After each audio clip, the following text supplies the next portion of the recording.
Welcome to the Fantasy Football Clown Show. I'm your host, Ed Smith.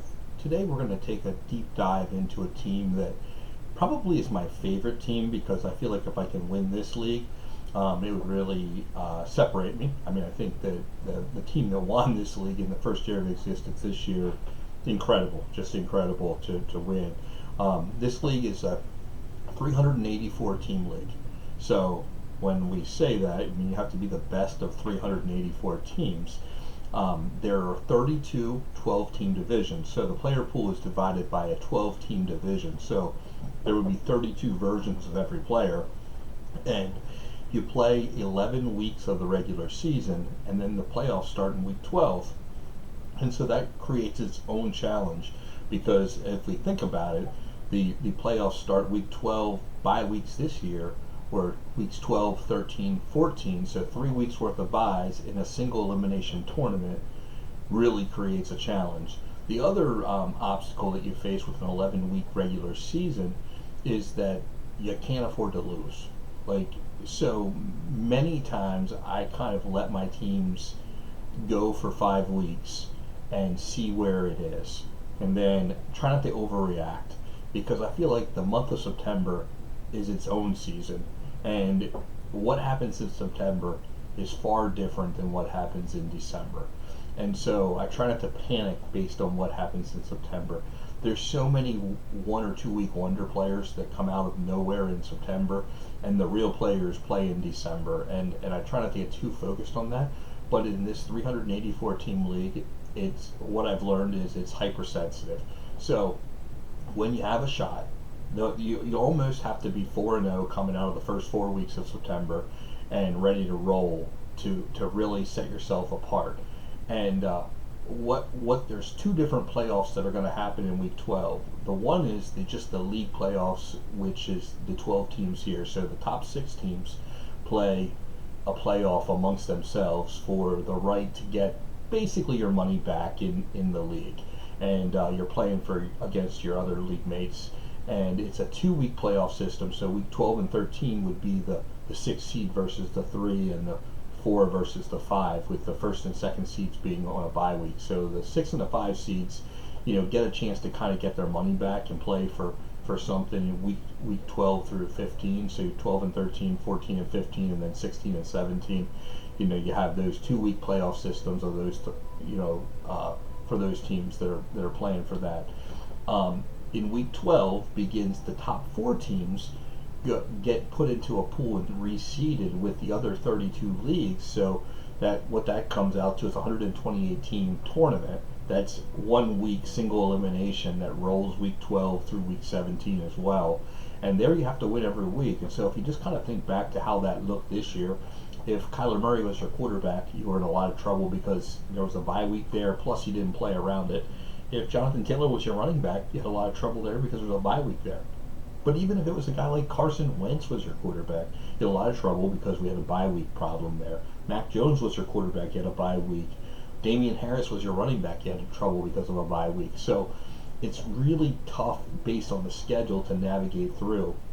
Some of the lessons I learned about this league were a couple fold when we start to look at scoring, and that's as half-point PPR. So every league that I've described so far, with exception to the very first league that was no PPR at all, have been full-point PPR. So this half-point PPR is a little different for me, and there's a couple nuances to it that really, really hypersensitive. Some of the reasons I started players, and then I realized that there's something to that, and that is the tight end premium is 0.65, so it's 1.15 for tight end premium scoring. And so even though there's only one tight end starting, the 3 flex spots I found were best used by tight ends because those 3 for 32 guys were really coming out with 8 or 9 points, and your receiver 4, 5, and 6 on your team weren't able to duplicate that kind of a performance. So by starting tight ends meant that other people couldn't, and it monopolized.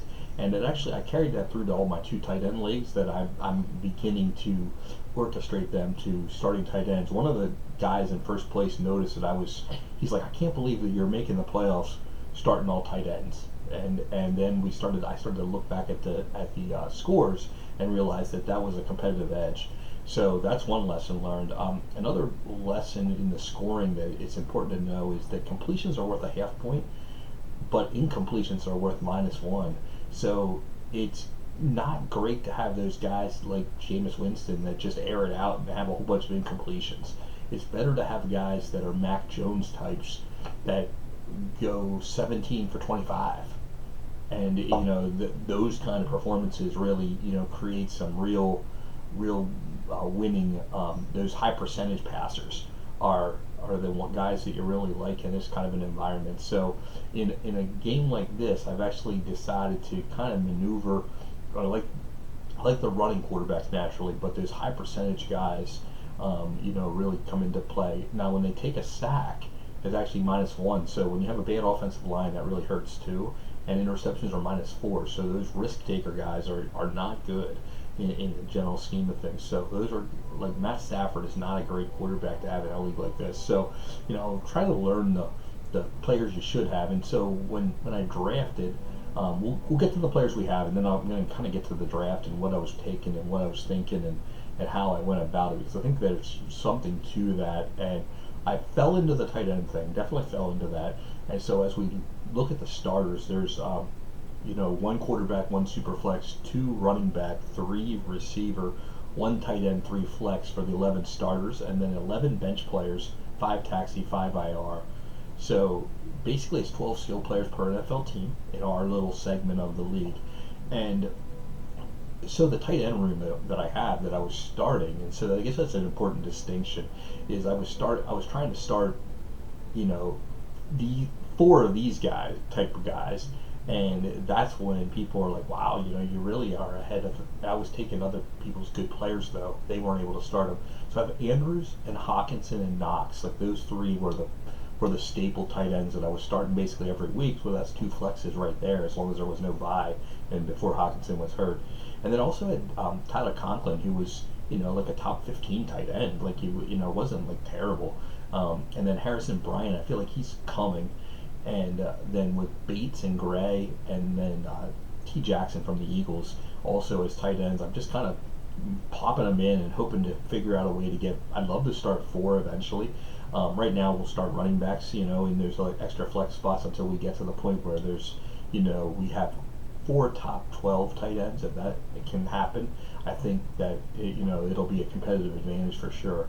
Looking at the quarterbacks, knowing what I know now about the quarterbacks, I realize how maybe not good the quarterbacks are, but there's nuances in the trading rules about how you can't trade for excess picks ahead. So now we're going to be able to trade for one extra year ahead, and so that would allow me to get 2 first-round picks for players. But the last year I actually got a trade shot down because we couldn't get enough first-round picks to make the Burrow trade worthwhile. And I'm kind of glad I kept him now that he had such a great year. But I have Burrow and Wentz and Jimmy G, and Jimmy G in this format is actually one of the better formats. He doesn't throw a lot of picks, and he doesn't throw a lot of incompletions. He's a high percentage, rhythm passer in the San Francisco offense, and so he's the kind of guy that goes 17 for 25. Now he's a little bit older, but he's actually a really good player that I was starting most of the year with, and he was a point scoring machine for me in the Superflex. So that was a good have.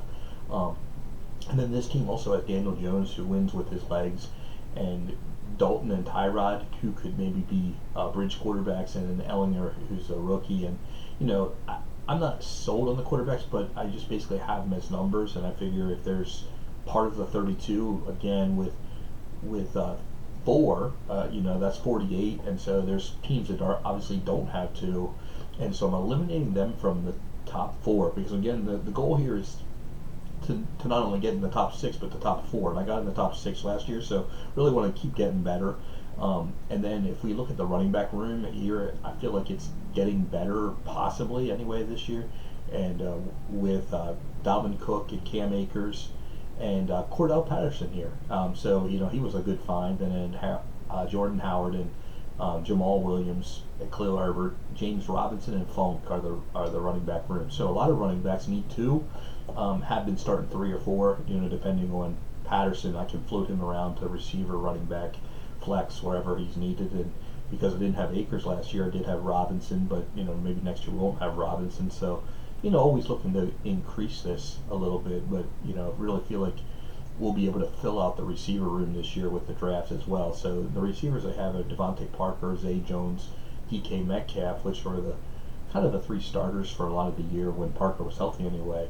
But then Jacoby Myers and Braxton Berrios kind of are intriguing names that I have. Paris Campbell and Tyler Johnson, and then a couple lower end guys in Lynn Bowden and Freddie Swain.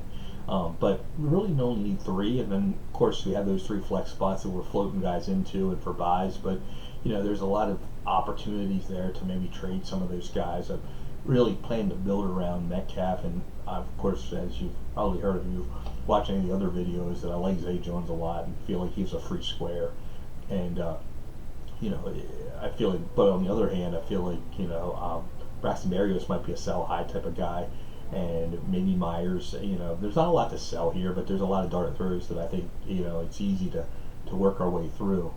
Want to go back and just kind of have you click on the draft and kind of see where things were and what we did at this point. As I did notice, one of the takeaways is that from the draft, and I didn't make any trades in the draft, but only 4 trades happened in this whole league this year. So we're not a trading league. I think everybody's kind of scared. We're like looking around and saying, geez, to win 384, we can't make any mistakes, and you really have to do well. But I had the 12 spot in this draft, and it had a third round reversal, so I haven't played in a lot of third round reversals, so it was kind of an interesting take, and I went into this draft thinking I wasn't going to win in year one was my plan, and I'm like, okay, I'm not going to win in year one because of just where things stand, and I'm not going to be able to beat 384 teams. Let's let some of that separate and just draft young guys. But I still always believe that you take the best player available, and so with the 112, Dalvin Cook was sitting there, and so we're the summer of 2021, and I'm like, Dalvin Cook's like a top 3 running back. Like, I'm not going to let him go beyond me. I mean, Alvin Kamara went ahead of him. Trevor Lawrence went ahead of him. Tyreek Hill went ahead of him. And running back wise, Christian McCaffrey, Jonathan Taylor were gone. And I'm like, Dak Prescott, I just didn't feel like those guys were losses. Now, maybe I bypassed some better players, and I'm going to throw some names that I did bypass. And then with the 2-1, most people would have said it's a reach, but I took Joe Burrow there, and I believed in him. I think he was the 8th quarterback off the board. I was thinking I would wait till 10 and then hit it hard, but I thought, you know what, I'm going to get one, so that way I know where we are. And it's good I did, because later in the round, Trey Lance and Wilson went, and I would rather have Burrow, knowing that he was at least had a decent start to the rookie season, where we're hoping Lance will, but didn't know what he was. After me, though, did go Derrick Henry, so could have had him instead of Cook, but I thought that Cook maybe was a little bit younger and maybe brought some more upside to it. And I could have had Barkley, could have had Chubb, could have had Harris, but didn't know what Najee Harris really was, so I thought Dalvin Cook made more sense. Felt like it was just somebody letting him drop.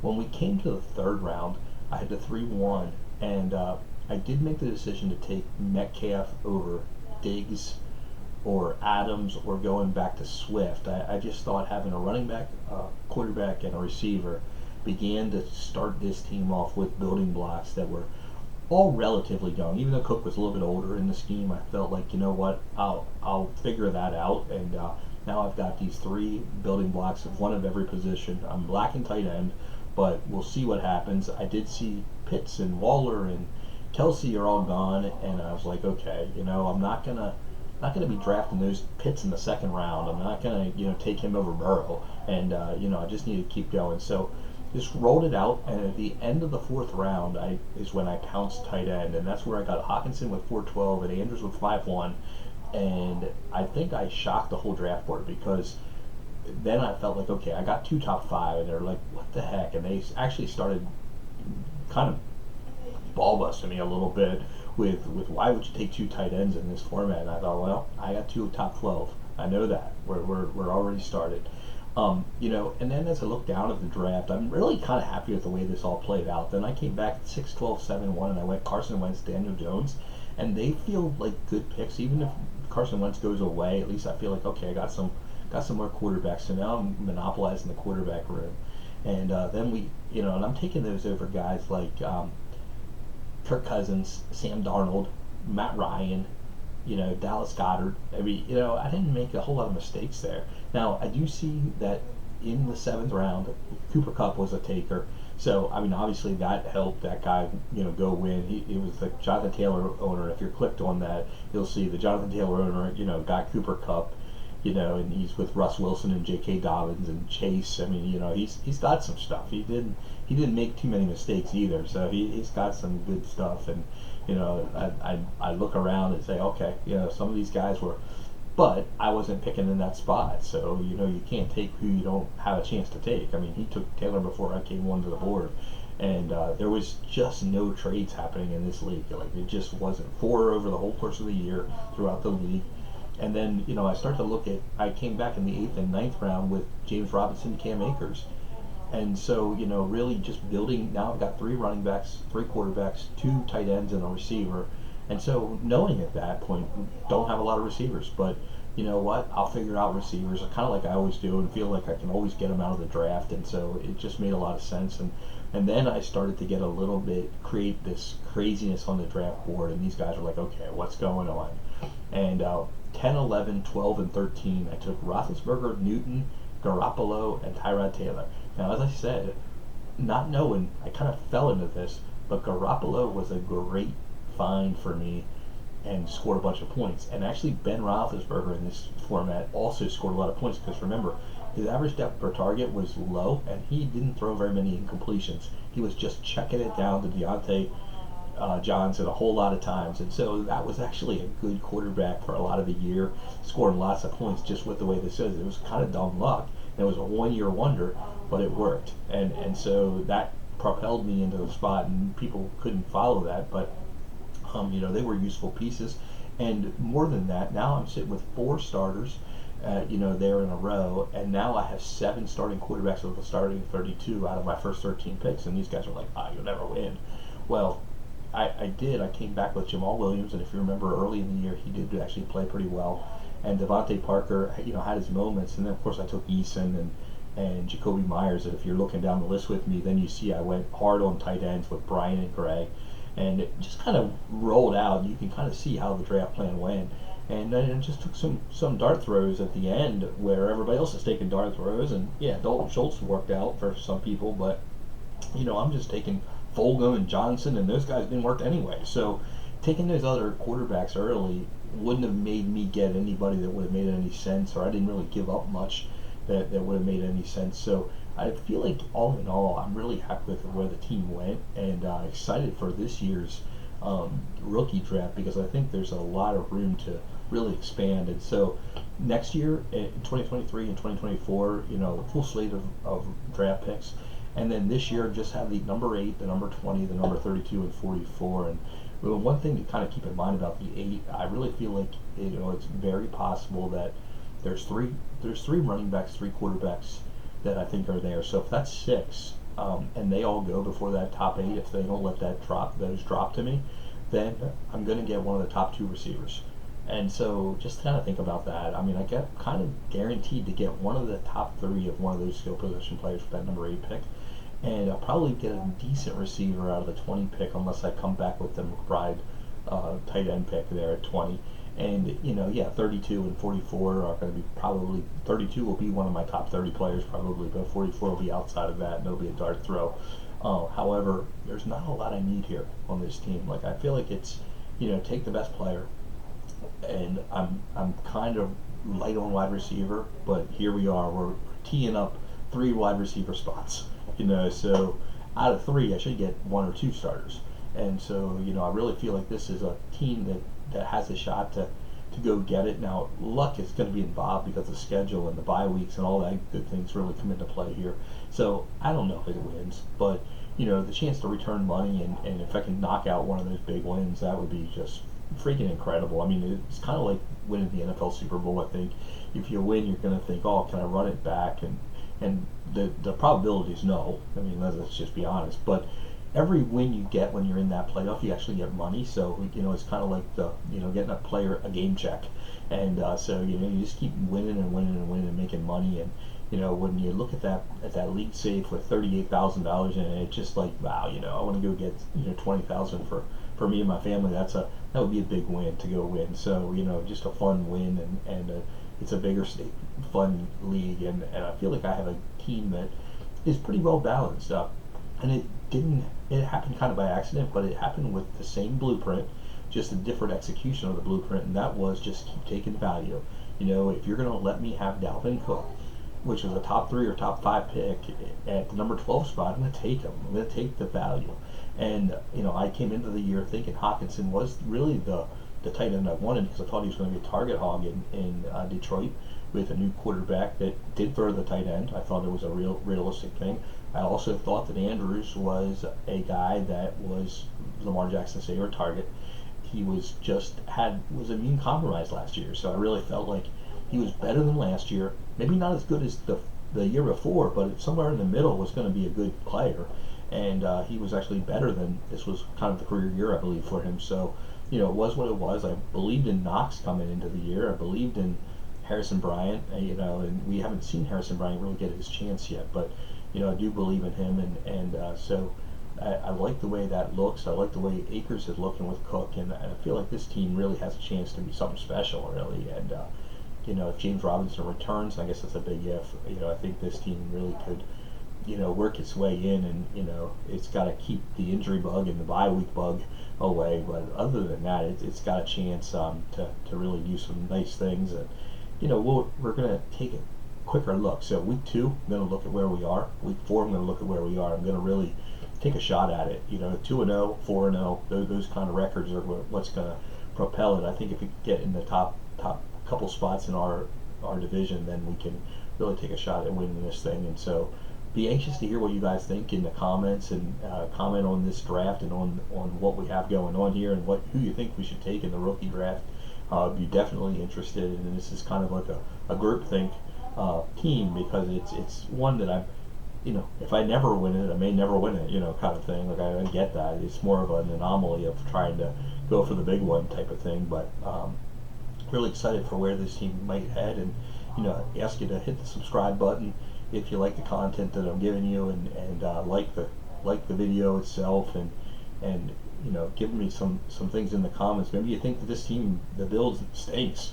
Kind of my league mates though actually really are intrigued by it, I think would be the word I would use coming from the board. And I took a really interesting approach even with this board. I normally play villain. I think I mentioned that in a prior video. Here I didn't. I really feel like you almost, not that you collude with your other league mates, but you kind of want your league mates to do well before they go. You want them to represent well, and so I kind of want them to like me here, and so it's a little bit different play. I'm not playing against them quite as hard, and maybe that's why the trades don't really go.